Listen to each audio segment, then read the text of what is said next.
अस्सलाम वालेकुम।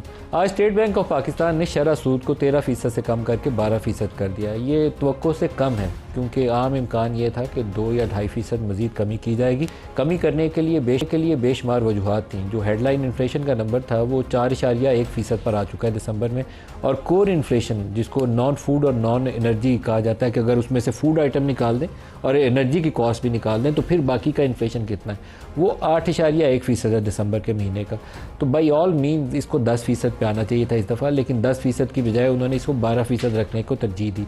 एक तो इंटरनेशनल जो मॉनेटरी फ़ंड का दबाव है हमारे ऊपर मुसलसल कि इसको एक बड़ी हम कॉशियस अप्रोच रखें, वो कॉशियस अप्रोच जो है हमें बड़ी भारी पड़ रही है क्योंकि आपकी हेडलाइन इन्फ्लेशन बहुत तेज़ी से नीचे आ रही है और इंटरेस्ट रेट्स हमने मुसलसल ऊपर रखे हुए हैं। उसकी फ़िस्कल साइड के ऊपर भी कॉस्ट काफ़ी ज़्यादा, और इकनॉमिक रिवाइवल की भी अगर बात करें तो इकनॉमिक रिवाइवल के लिए भी कॉस्ट ज़्यादा है क्योंकि जब भी आप बोरिंग करने जाएंगे बड़े कारोबार तो उन्हें ज़्यादा नरखों के ऊपर पैसे मिलते हैं। अगर आपका पॉलिसी रेट नीचे आ जाए, सिंगल डिजिट में आ जाए, जिसको अभी आ जाना चाहिए अगले 1-2 महीनों के अंदर, तो फिर उनके लिए ज़्यादा बिजनेस वायबल हो जाएगा कि वो 10-12% के ऊपर पैसा मार्केट से उठाएं, बैंक से उठाएं और उसके ऊपर अपने कारोबार की बुनियाद रखें।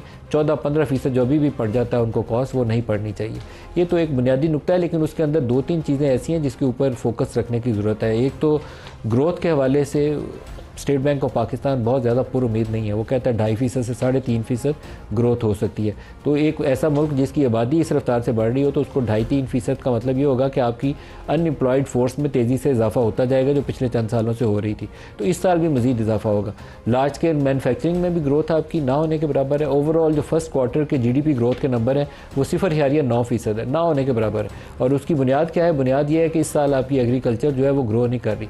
पिछले साल आपकी एग्रीकल्चर वीट क्रॉप की वजह से बहुत ऊपर गई थी। इस दफ़ा लोगों ने वीट लगाई नहीं क्योंकि वीट में पंजाब में जो हाल हुआ है कीमतों के ऊपर, तो लोगों ने उतनी वीट सोइंग नहीं की। तो स्टेट बैंक ऑफ पाकिस्तान बहुत ऑप्टिमिस्टिक नहीं है इस साल ग्रोथ के नंबर्स के ऊपर।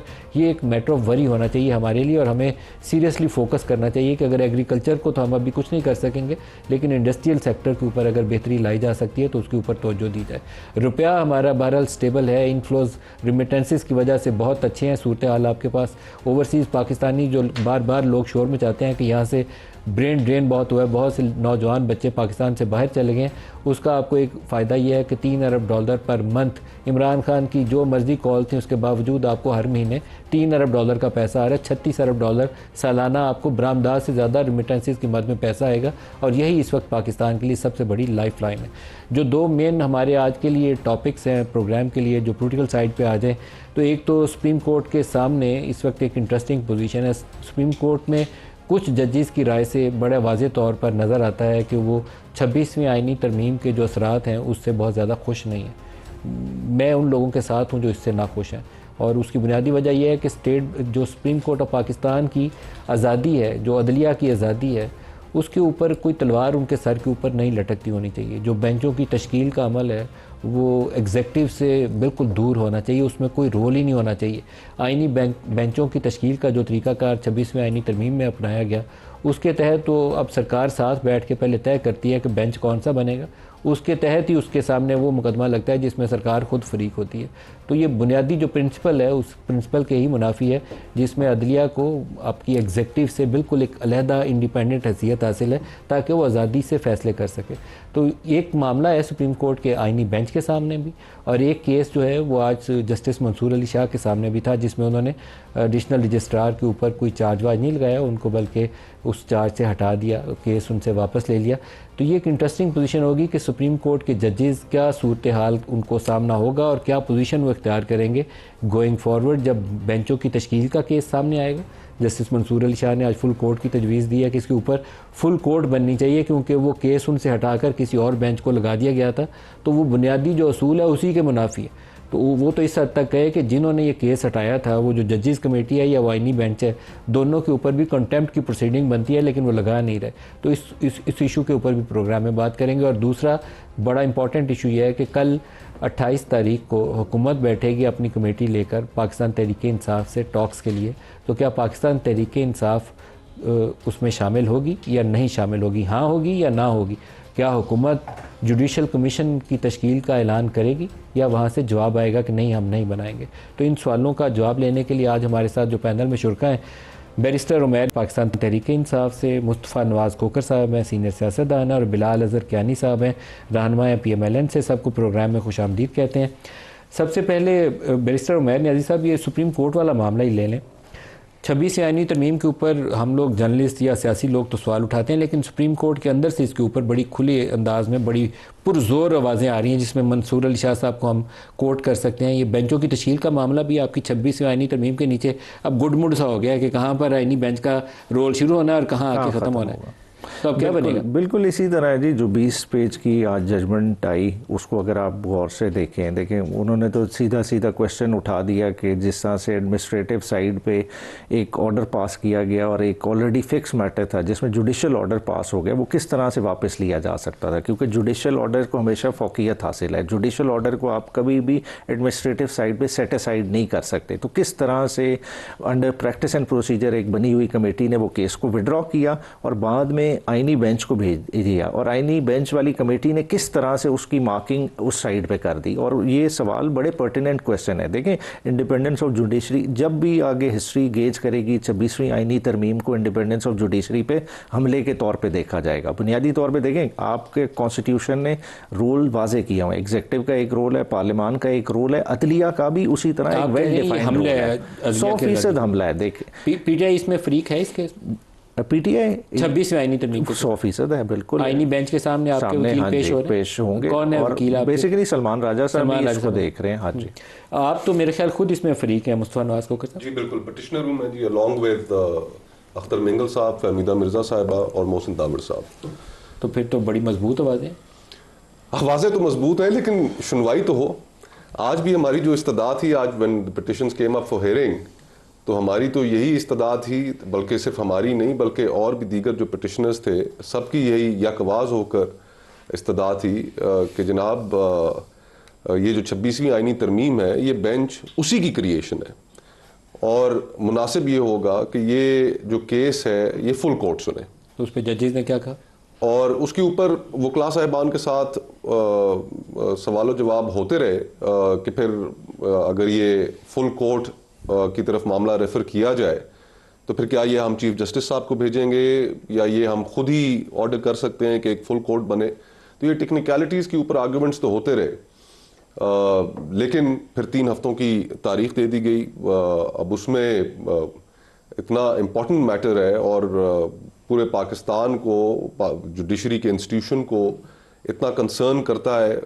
ख्वाहिश तो शायद हमारी ये थी कि ज़रा जल्दी इसके ऊपर फैसला साजी होती कि ये मामला आखिर कहाँ जाना है और किसने सुनना है।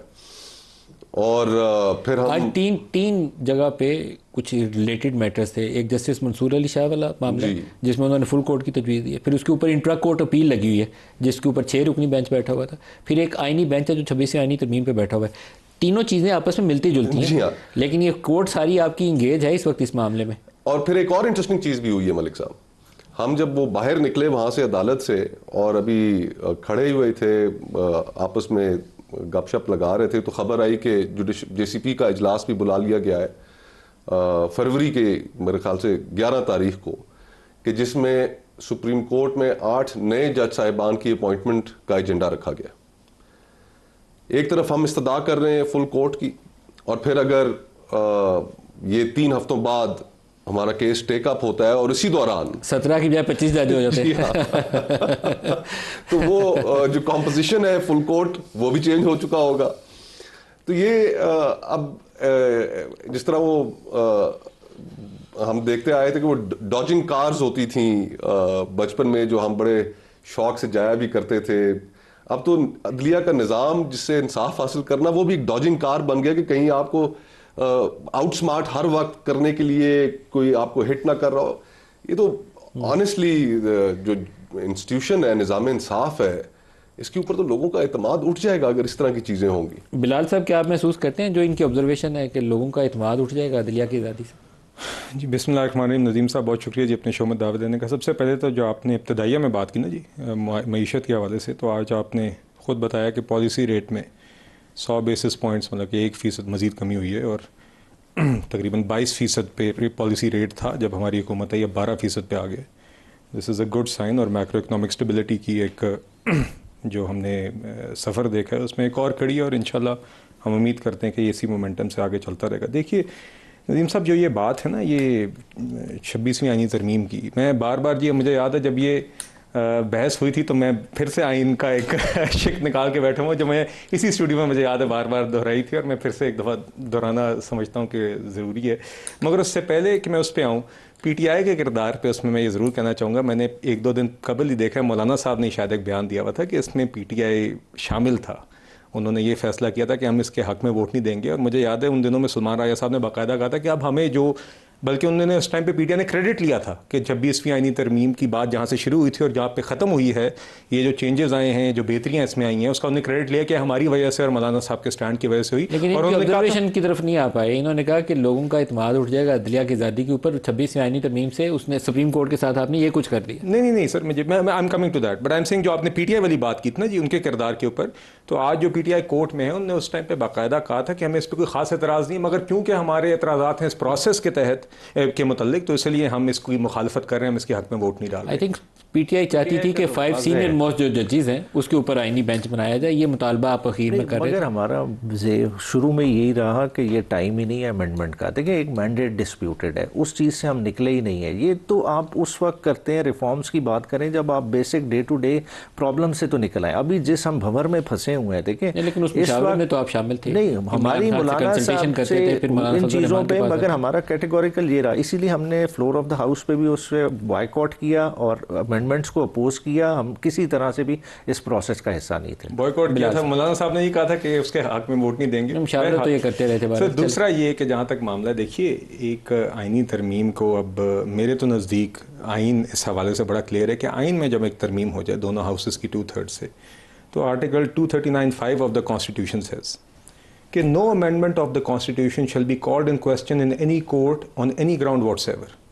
और इसी का नेक्स्ट सब आर्टिकल 6 कहता है, for the removal of doubt it is hereby declared that there is no limitation whatever on the power of the Majlis Shura parliament to amend any of the provisions of the constitution. तो मेरे नज़दीक तो इसके बाद कि आइनी bench में लगना है, फुल कोर्ट लगना है, मेरे नज़दीक तो ये सवाल की बेमानी है। प्रिंसिपल है हमारे आइन के अंदर जिसमें आप अदलिया की आज़ादी को लिमिट नहीं कर सकते सुप्रीम कोर्ट की। ये जो आपकी 26वीं आईनी तरमीम है ना, बराह रास्त उससे मुतसादिम है। पता नहीं आप लोग जो मर्जी कहें, लेकिन मैं इससे कन्विंस नहीं हूँ, क्योंकि आप लोग उसको लिमिट कर रहे हैं। उसकी 18वीं तरमीम चैलेंज हुई, 21वीं तरमीम चैलेंज हुई, सुप्रीम कोर्ट इससे बहुत आगे आ चुकी है, इसको ऑलरेडी वो इंटरप्रेट कर चुके हैं, इसकी कॉग्निजेंस ले सकते हैं। अब देखना ये है कि इंडिपेंडेंस ऑफ जुडिशरी के प्रिंसिपल पे हमला हुआ है कि नहीं है, ये कोर्ट ने डिटरमिन करना, और किस कोर्ट ने करना है ये भी सवाल फुल कोर्ट ने करना है। और जस्टिस मंसूर अली शाह साहब का आज वाला फैसला बेसिकली उसकी तरफ इंडिकेशन है। उन्होंने आर्टिकल 203J का हवाला दिया है कि फुल कोर्ट, और फुल कोर्ट कौन कॉन्स्टिट्यूट करेगा उसका सिर्फ और सिर्फ इख्तियार चीफ जस्टिस के पास है। और देखिए जी, देखिए with all due respect to all the honourable Supreme Court जजेस, मंसूर अली शाह साहब के पहले भी एतराज़ात थे। ही इज़ वन जज of the supreme court, he is also a member of the judicial commission, जो कि फिर ये आइनी बेंचेस लगाता रहा है। उसी आइनी तरमीम के तहत फिर बेंचेस या रोस्टर ऑफ जजेस जिसने फिर आगे कॉन्स्टिट्यूशनल बेंचेस बनाने हैं, वो उसका तयन तो जेसीपी की मीटिंग्स में होता रहा है। मंसूर अली शाह साहब भी उसमें शामिल रहे, और उसमें बल्कि मेरे ख्याल से कुछ जजेस ने तो अपने नाम भी प्रपोज करते रहे सुप्रीम कोर्ट के, जब ये पहली दफ़ा मीटिंग्स हुई थी और ये कॉन्स्टिट्यूशनल बेंचेस बने थे। तो देखिए वो तो इन इफेक्ट आ गया है, और यही जज हजरात जो हैं, they have been sitting in meetings of the judicial commission which has been appointing these benches as per this constitutional amendment. तो मेरे नज़दीक तो जी अभी भी ये प्रैक्टिस ऑफ जो मेरे नज़दीक कॉन्स्टिट्यूशनल अमेंडमेंट को इस तरीके से चैलेंज करना या उसको कंसिडर करना भी will be judicial overreach. But judiciary कर ले तो शायद सुप्रीम कोर्ट बच जाए, अगर ना किया तो सुप्रीम कोर्ट बचेगी। नहीं देखिए, बचना अगर तो गुड टू सी यू वाला कोर्ट बचना वाला कोर्ट है, तो फिर तो मेरे ख्याल से ये वाला मामला बेहतर है जी। गुड टू सी यू भी बचने वाला नहीं था, वो भी कुछ और तरफ चला गया। इससे पहले गुड टू सी यू ही था ना सर। एक सवाल जो मेरे जहन में आता है, माजी में 2 मौके ऐसे थे, आप मुस्तफ़ा साहब इसके ऊपर शायद बेहतर रोशनी डाल सकें। जब स्टॉर्मिंग ऑफ द कोर्ट हुई थी, PMLN ने वो वाक़या किया था, उस वक्त कोर्ट तकसीम हुई थी, आपकी सुप्रीम कोर्ट तकसीम हुई थी। फिर जस्टिस फाइज ईसा वो दूसरी तरफ खड़े थे, बाकी सुप्रीम कोर्ट के अक्सरीती जजेस एक तरफ खड़े थे। तो 2 बड़ी स्ट्रॉन्ग डिवीजन्स रिसेंट हिस्ट्री में हमारे पास मौजूद हैं। क्या हम उस तरफ बढ़ रहे हैं या नहीं बढ़ रहे? अगर हम ये कहें कि सुप्रीम कोर्ट में डिविजन्स नहीं है तो ये गलत होगा। डिविजन्स तो हैं, वो तो सामने नज़र आ रही हैं। इस वक्त in effect 2 supreme courts operate कर रही हैं, एक आइनी और एक गैर आइनी। अब हम ये कह नहीं सकते कि हमारी सुप्रीम कोर्ट की और आला अदालतों की इस मुल्क के अंदर कोई अच्छी तारीख है। निज़ाम इंसाफ के हवाले से देख लें तो हमारी दुनिया के अंदर जो रैंकिंग्स हैं वो बदतरीन रैंकिंग्स हैं। फिर डिक्टेटर्स को आइन के अंदर तरमीम करने देने का इख्तियार हो, सिविलियन वज़ीर आज़मों को जेलों के अंदर फेंकना हो, हमारी अदलिया की तारीख को इतनी शानदार नहीं है।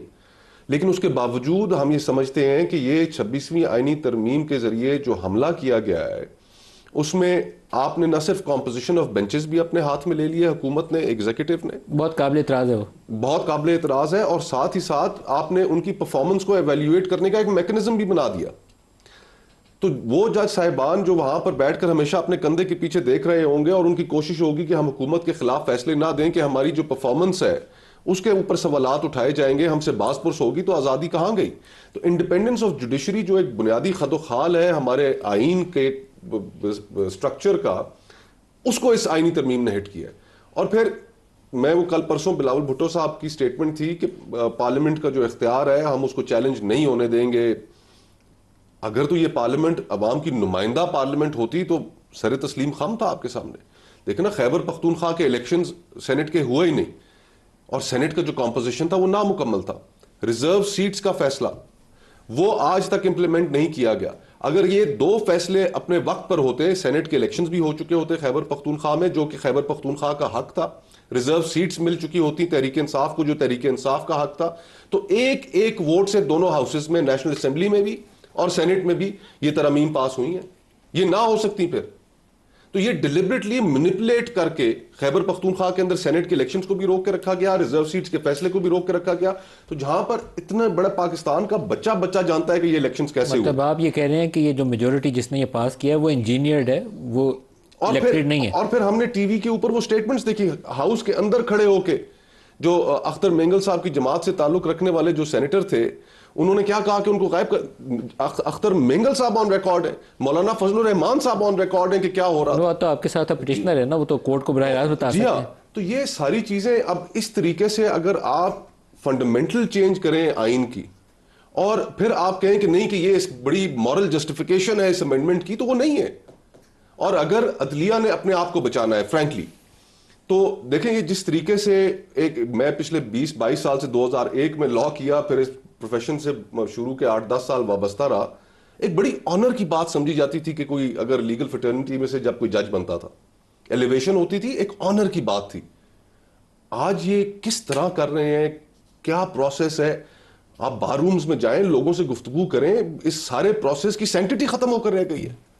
ये तो भर्तियां हो रही हैं। खैर उस पर मैं कमेंट नहीं करता, लेकिन ये बैरिस्टर उमैर साहब, ये जो डिवीजन है ये पॉजिटिवली इसको आउटकम होगा या इसका कुछ एक, क्योंकि दो मौके हमारे अभी रिसेंटली जो गुजरे हैं बड़े तगड़े वाले नहीं है। वो जो स्टॉर्मिंग ऑफ द कोर्ट वाला था उस वक्त तो 2 अदालतें लग गई थी। बेशक, बिल्कुल। देखें ओवरऑल देखें जजेज एक तरह से नहीं सोचते, डिफरेंस ऑफ ओपिनियन होना चाहिए। आइन की इंटरप्रिटेशंस के सवाल होते हैं, लॉज की इंटरप्रिटेशन के सवाल होते हैं। अगर जजेज एक डिफरेंट उसमें ओपिनियन लगते हैं, डिसेंट करते हैं, और डिसेंट बड़ी ज़रूरी होती है। और मैं समझता हूँ कि अगर किसी फैसले में डिसेंट आती है तो ये खूबसूरती है, क्योंकि एक सोचने का नज़रिया है। मगर पॉलिटिकल लाइंस पे, अगर पॉलिटिकल कंसिडरेशंस पे चीज़ डिवाइड हो जाए, अगर सिस्टम की बका और जो है ना ख़त्म करने के लिहाज से हम उस तरह से सोचने लग जाएं और अलाइनमेंट अगर उस तरह से, फिर वो ख़तरनाक है, वो नहीं होनी चाहिए। और मैं समझता हूँ कि 26वीं आईनी तरमीम ने उन चीज़ों को हवा दी है। बेसिकली तो उन्हें क्वेश्चन ऑफ लॉ के ऊपर ही अपनी राह को तकसीम भी करना है या यकजा करना है, जो भी करना है क्वेश्चन ऑफ लॉ रहना चाहिए। पॉलिटिकल कंसिडरेशन तो होनी नहीं चाहिए कि 26वीं आईनी तरमीम से अदलिया आज़ाद हुई है, मजबूत हुई है, या अदलिया की ज़्यादा सलब हुई है। इस सवाल का जवाब 100% सलब हुई। अभी आप अपॉइंटमेंट्स देख लें, अपॉइंटमेंट में जजेस क्या खुद नहीं एक्सप्रेस कर रहे कि हम तो आउट नंबर्ड हो गए, जो हुकूमत चाहती है। अगर 10 में से 12 जजेस जो है ना एक पॉलिटिकल पार्टीज़ के रिकमेंडी हों और किसी हाई कोर्ट में आ जाएं, तो वो किस तरफ चीज़ें जा रही हैं? बिलाल साहब। नदीम साहब, मेरे सामने कॉम्पोजिशन है जी, ये जो अब JCP की कॉम्पोजिशन है, 13 मेंबर्स हैं, और उसमें से जिसको आप हुकूमती या ट्रेजरी मेंबर कहें वो 4 हैं। इसमें अभी भी मेजॉरिटी जजेस की है। 5 सुप्रीम कोर्ट के जजेस हैं, 2 अपोजिशन के मेंबरान हैं, 7 तो यही हो गए 13 में से, मेजॉरिटी यही बन गई। 4 हुकूमती या ट्रेजरी मेंबर्स बनते हैं, जो आपके असेंबली और सेनेट से आने हैं, और लॉ मिनिस्टर और अटॉर्नी जनरल हैं, और एक टेक्नोक्रेट हैं to be nominated by the speaker. चलें, आप ये भी मान लें कि ये भी बार के नुमाइंदे भी आपके जी नहीं देखिए, ये तो फिर ये देखिए, अच्छा आप बार को ही मिला दें तब भी हम पूरे मेजॉरिटी नहीं बनती। आप खातून या माइनॉरिटी के रब को मिला लें, 6 लोग ये फिर भी बनते हैं। अगर आप इन सबको हमारे खाते में डाल बाकियों में से मैं अभी राय नहीं दे सकता, राय दी तो कंटेम्प्ट के जुमरे में आ जाएगी, नहीं तो मैं राय दूं तो वो मसला हो जाएगा आपको। नदीम साहब, बात ये है, नहीं देखिए, पाकिस्तान बार काउंसिल का अगर हुकूमती मौक़िफ़ को सपोर्ट करता है तो आपको वो कहते हैं हुकूमत का बंदा है। एक बंदा जो कोई माइनॉरिटी से, विमेन से, हुकूमत के मौक़िफ़ को अगर किसी असूल को सपोर्ट करता है, वो भी जो स्पीकर साहब ने लगाना है वो भी वोट आपका है, जो बार का लगाते हैं वो भी आपका है। Even then unless 5 Supreme Court के जजेस और 2 आप सिर्फ ऑपोजिशन के मेंबर्स को कर ले तो ये 7 लोग they form the majority of. Sir Bilal साहब, जो 5 सुप्रीम कोर्ट के जजेस वाली कंपोजिशन है ना, मैं उसके ऊपर टीवी पे बैठ के राय नहीं दे सकता। नहीं तो मैं राय दूंगा तो फिर मुझे भी नोटिस आ जाएगा। वो तो फिर आप कहते हैं ना कि कोई भी अगर शख्स जो है वो हुकूमती मौक़िफ़ को कंपोजिशन पे असरअंदाज होने की कोई भी कोशिश जो है ना वो दुरुस्त फैसला नहीं है। बात करने का मकसद बेंचों की तशकील के ऊपर असरअंदाज होने की कोई कोशिश नहीं। तासुर यहाँ पे ये दिया जा रहा है जैसे हुकूमत बैठ के जजेस को अपॉइंट कर रही है। This is not the case. The government has या ट्रेजरी के पास एक रिप्रेजेंटेशन जरूर है जीसीबी के अंदर। बेंच बनाने का तरीकाकार है जी, कॉन्स्टिट्यूशन बेंच बनाने का तरीकाकार है, वो काबिल इतराज है, वो दुरुस्त नहीं है। नहीं देखिए, अगर आप टोटल ऑटोनॉमी रहनी चाहिए थी, रूल बेस्ड सिस्टम होना चाहिए था। रूल बेस्ड ही होता है कि आप 5 सीनियर मोस्ट ले लेते, 7 सीनियर मोस्ट ले लेते, ताकि आप लोगों को उसमें अपनी पसंद नापसंद का दखल सरकार को नहीं देखिए, ये जुडिशल कमीशन फैसला करता है और उसके अंदर हुकूमत की भी रिप्रेजेंटेशन है, पहली दफा ऑपोजिशन की भी रिप्रेजेंटेशन है, मेजॉरिटी सबसे बड़ा उसमें ग्रुप आज भी जजेस का है, और there is fair representation of all parties. बल्कि फर्स्ट टाइम ऑपोजिशन को भी इसमें ब्रेक ले लेंगे, हमारे साथ रहिएगा, ब्रेक ले।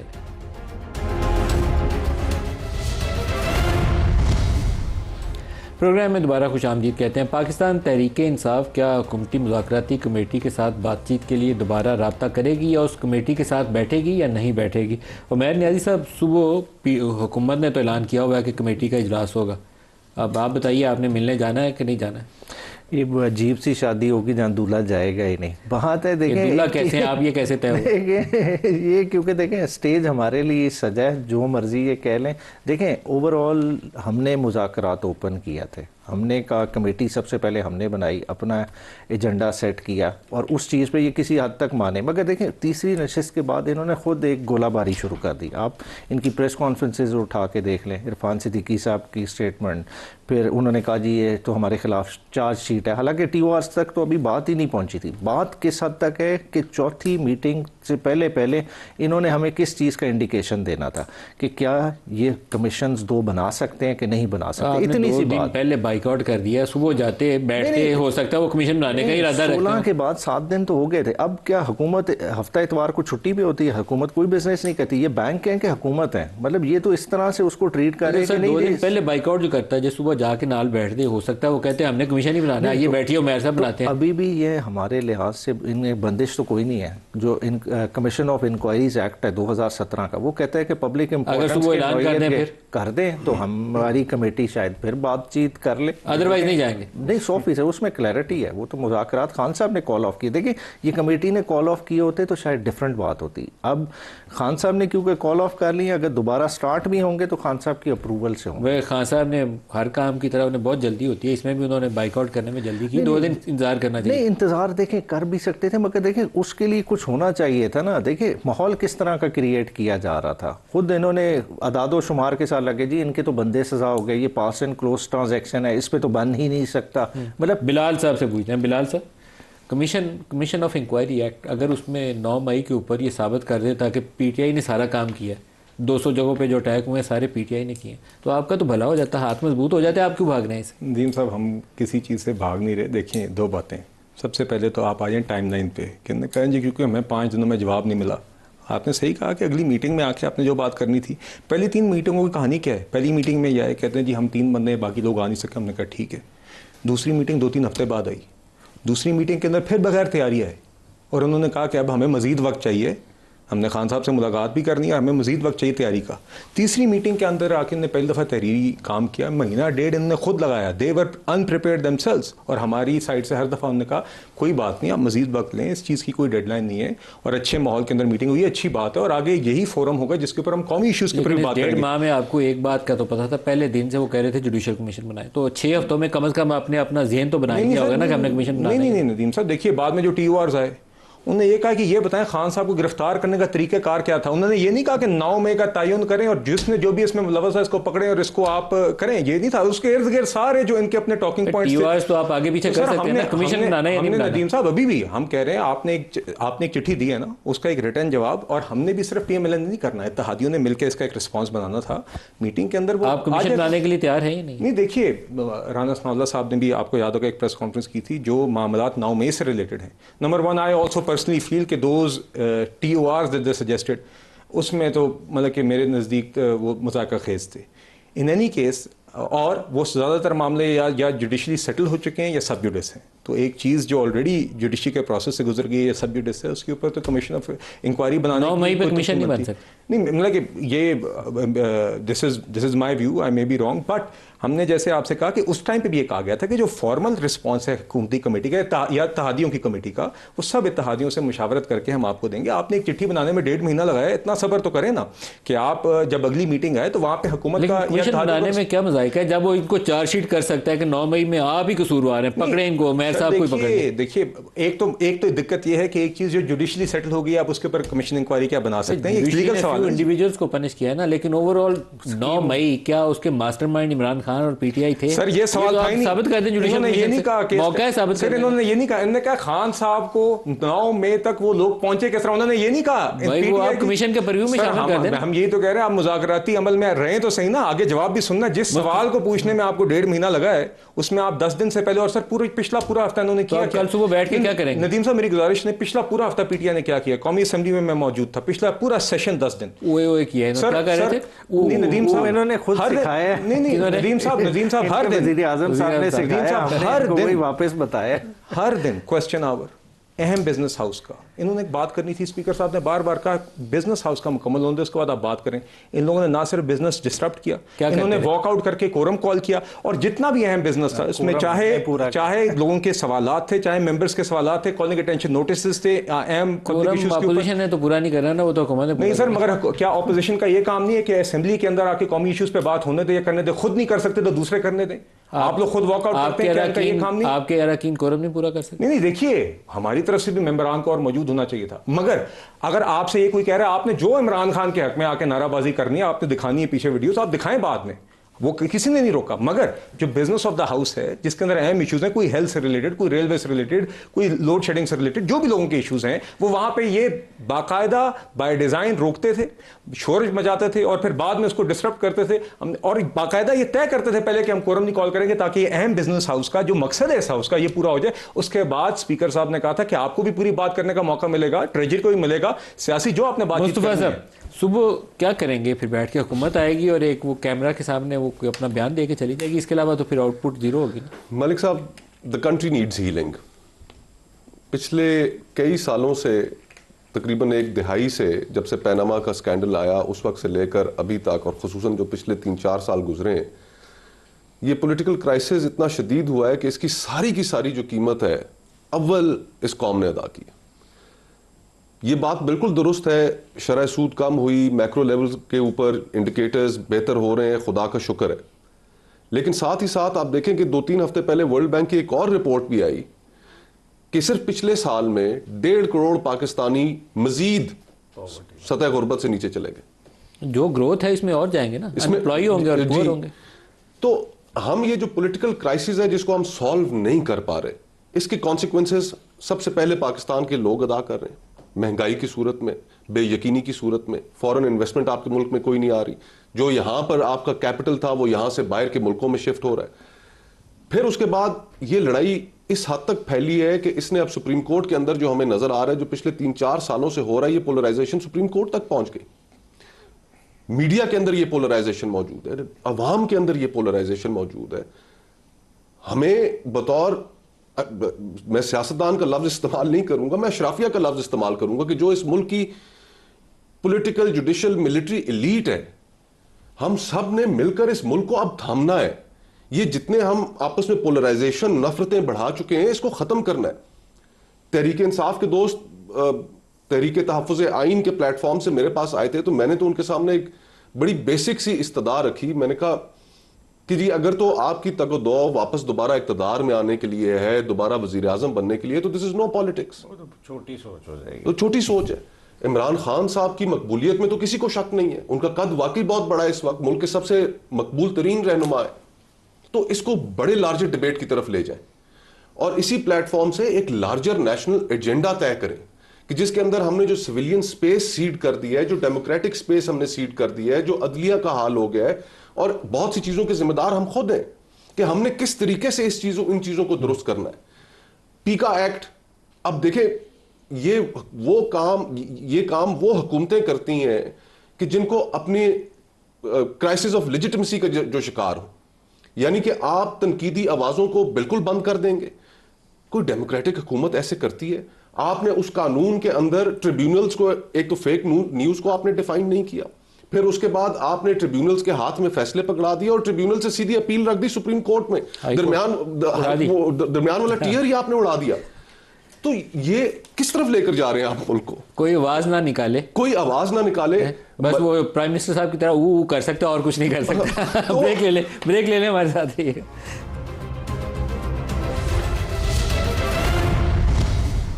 Welcome back. बिलाल साहब, फिर सुबह हम आपकी तरफ से क्या तवक्को रखें, एक प्रेस स्टेटमेंट या कुछ इससे ज़्यादा? देखिए जी, मैं तो ये ज़ाती तौर पे तवक्को रखूँगा कि पीटीआई जो है ये होश के नाखून लेगी और हमेशा की तरह सियासी डायलॉग से भागने के बजाय एक फोरम अगर बन गया है जहाँ पे एक अच्छे माहौल के आप इनको एंगेज करेंगे या टीवी स्टेटमेंट से दावत देंगे? ये भी तो हो सकता है ना, सुबह फ़ोन कॉल उठाएं और कहें कि आइए यार बैठ के कोई रास्ता निकालते हैं। नहीं, मतलब कि स्पीकर साहब की तरफ से दावत गई भी है ऑफिस के लिए, ये मैं उम्मीद करता हूँ ये आएंगे। स्पीकर साहब फ़ोन कॉल भी कर सकते हैं अगर चाहें तो, बैरिस्टर को गौहर को एक उठा के फ़ोन कॉल शायद की हो, मेरे इल्म में नहीं है, मगर देखिए एक फोरम है जिसकी 3 मीटिंग्स हो गई हैं, इन्होंने भी तस्लीम किया, हमने भी तस्लीम किया कि अच्छे माहौल के अंदर गुफ्तगू हुई है, and not just limited to these demands. देखिए कौम के लार्जर इशूज़ हैं, जो बात मुस्तफा भाई भी कर रहे थे, हमें दिखाना होगा कि दहशतगर्दी जैसे मामलात पे, मईशत जैसे मामलात पे, संगीन कौमी मामलात के ऊपर इस फोरम के ऊपर ये लोग बैठ के आपस में बातचीत कर सकते हैं। ये ऑप्टिक्स दमसेल्व्स बड़ी अच्छी हैं, इस चीज़ को जारी रखें। पीटीआई को भी मेरे ख्याल से इसको रिकंसिडर करना चाहिए और इस फोरम पे आना चाहिए। आपको वो संजीदगी के साथ बातचीत के अमल को रिज्यूम करने पे गौर करना चाहिए। ये अच्छी अप्रोच नहीं है कि जाओ मैं नहीं बैठता, मेरे ख्याल में बैठने बात करने से रास्ता निकलता है। देखिए कॉल ऑफ हुआ और अब कल है, उसके दरमियान भी दिन थे, आपने जिस तरह बताया अप्रोच की जा सकती थी ना। क्या इनकी तरफ कमेटी, इनकी तरफ से कमेटी चली जाए, असद कैसर साहब के पास चली जाए, किसी के पास चली जाए, उन्हें एंगेज करें। अगर संडे के दिन इमरान खान साहब की मुलाकात कराई जा सकती या ऑड आवर्स में जेल खुल सकती, तो क्या आज में ये सारे दिन में ये प्रोसेस नहीं हो सकता था कि दोबारा जी इमरान खान साहब को कंसल्ट कर लें?